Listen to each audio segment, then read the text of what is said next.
क्रिस्का recording studio Ekangar सराय।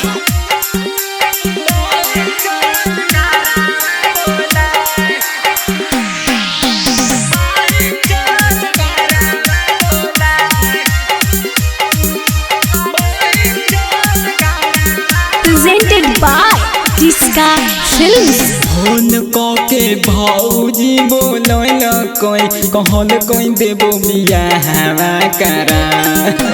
Phone के भौजी बोलल कोई कहल कोई देबो बियाहवा करा। छोटू भैया के जनवा ले कोई मदर चंद घरवा बोलाए।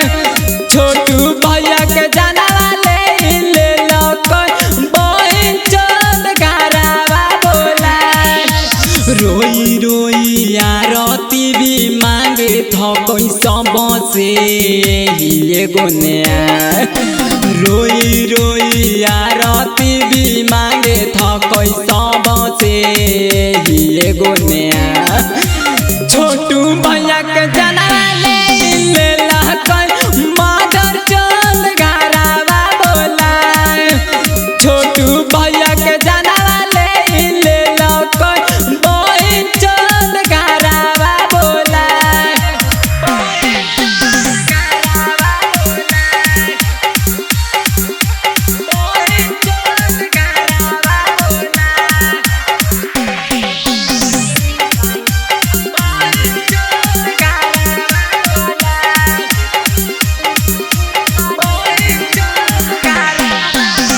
दू साल से करे थाले एखन दोनों प्यार रे।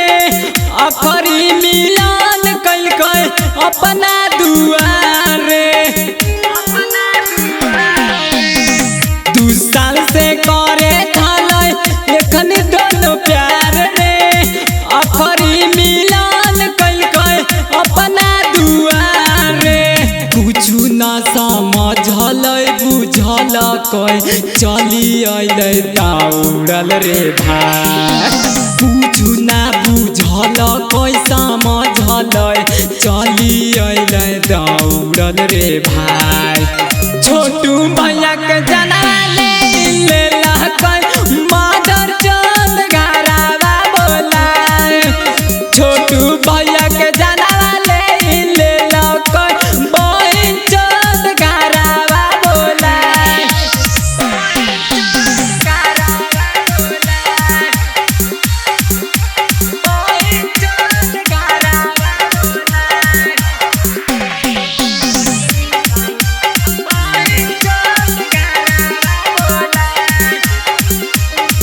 क्रिस्का रिकॉर्डिंग स्टूडियो एकंगर सराय। हमारा भौजी ता फोन करके बोलैला कहे कबनो ता बात नहीं हमारा बतैला कहे।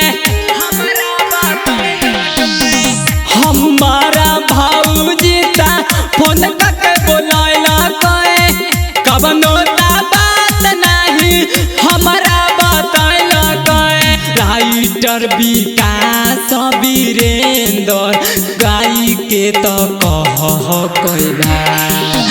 और अर्जुन विजय तो हमारा गाई के तो कह कोई भाई।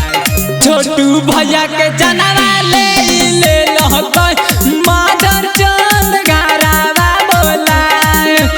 छोटू भैया के जनवा ले कोई बहन चंद घरवा बोलाए।